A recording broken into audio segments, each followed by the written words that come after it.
My own brothers died tragically as well, truth be told.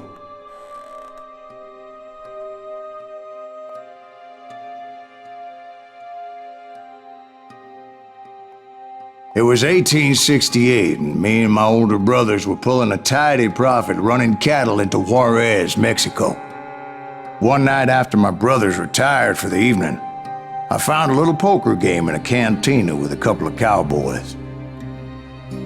And I just couldn't lose. I even won an old Spanish coin that had to be 100 years old. Well, I was mighty pleased with myself the next morning as my brothers and I rode for Texas. But before we crossed the border, those cowboys caught up with us. It was Johnny Ringo, Roscoe Bob Bryant, and another asshole named Jim. They wanted their money back and everything else we had, including our lives, as those boys didn't want us coming for them later. Bob put that old Spanish coin in my mouth and said, "I won't have it said that I left you with nothing, boy." Well, those horses bolted, and there we hung as those bastards rode away. The branch finally snapped under the weight of the three of us, but being my older brothers were bigger and heavier, they were already dead. And right then I swore to myself that I would avenge them. Ringo you know about. But Bob eluded me, until I heard he was riding with the Wild Bunch.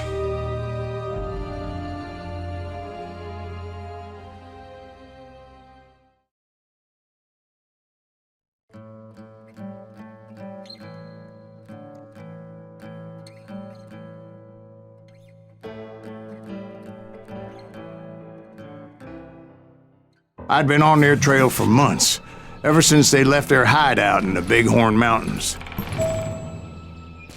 Led by Butch Cassidy, they were a loose association of outlaws who robbed banks and trains from Colorado to Montana.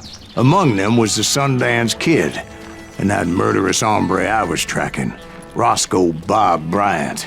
Were you a part of that giant Pinkerton posse after the Wild Bunch? No, boy. A circus like that would have slowed me down. Besides, I wanted Bryant all to myself. I'd heard about a large shipment of gold being transported to Wilcox, Wyoming on the Overland Flyer. I figured the Wild Bunch would likely hit such a treasure, and by God, I figured right.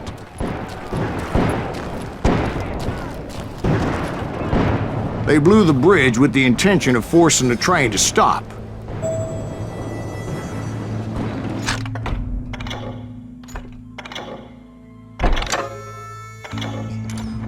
Well, I assumed the Wild Bunch was likely in the still intact part of the train high above, so I had no choice but to make my way up through the passenger cars dangling down. I was determined to make that sumbitch Bob pay for what he did to my brothers.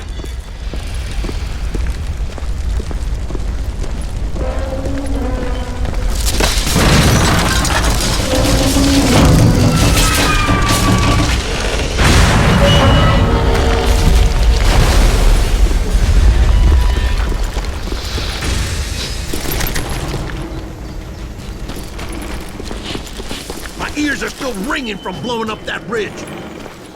What'd you say? I can't hear a goddamn thing. Well, I made my way off unscathed and came upon a few members of the gang and had no choice but to dispatch them. Goddamn Pinkerton! From there, I had to negotiate an even more precarious route. First, I would need to get my ass out of there.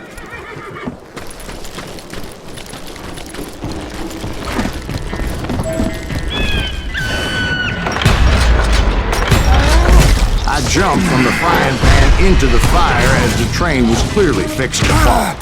I had found the gang, but in order to find old Bob, I needed to fight my way forward past a whole passel of desperados. Outside, inside, any way I could, I made my way towards my prey. And what about the passengers? It was mostly a freight train, as I recall. There were no passengers aboard that day.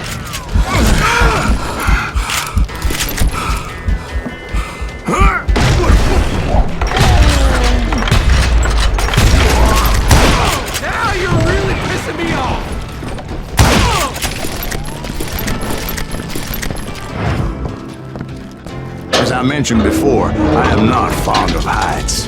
But I was too busy dodging bullets to worry about falling to my death. Odds were I was likely to die that day anyway. So I was determined to take down as many of those bastards as I could.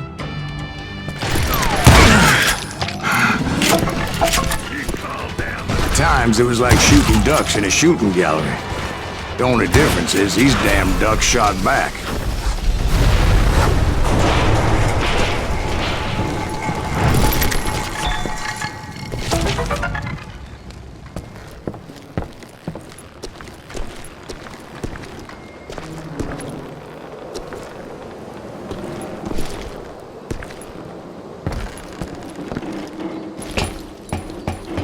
I kept hoping the law would show up and give me a hand. You mean like that giant Pinkerton posse that I read about?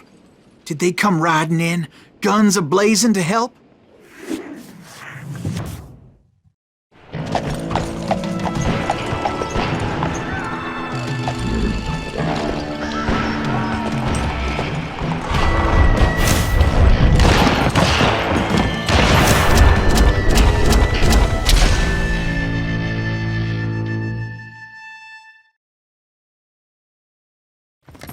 Help?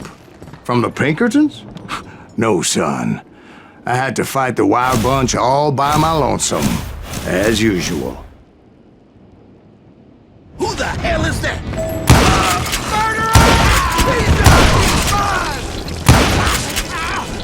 Take cover!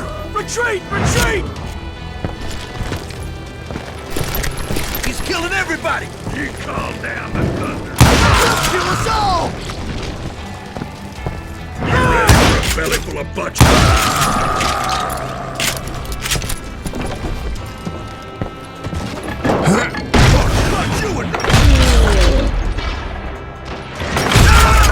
Brother, I'm...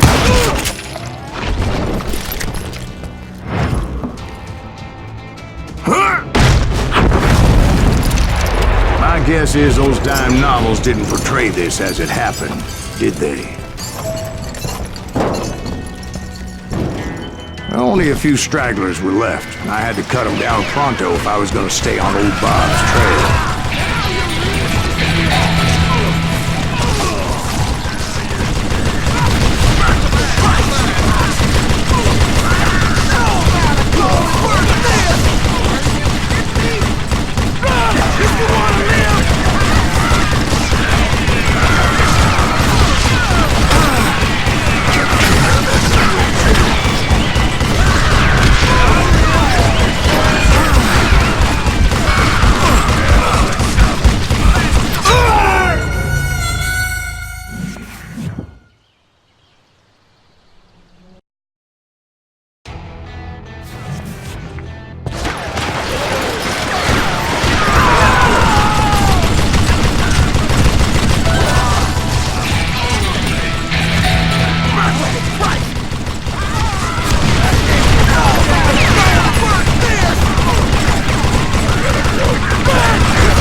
Once I silenced all those guns, I went searching for my nemesis, determined to finally have my justice. But the only survivor who welcomed me was George Flat-Nosed Curry. Who is he? The fastest gun in the gang.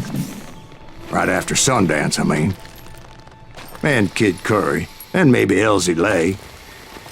Though some folks might dispute that.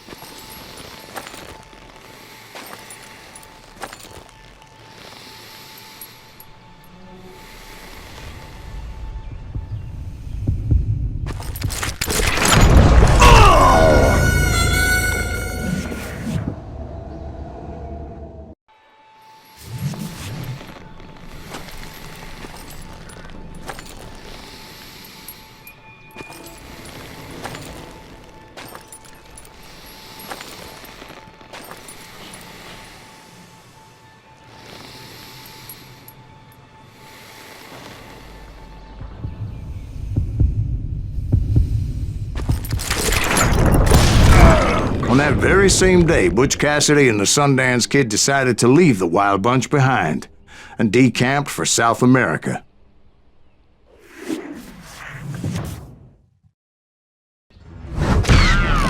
They ended up living down there for many years, but I'm sure you already know all about that.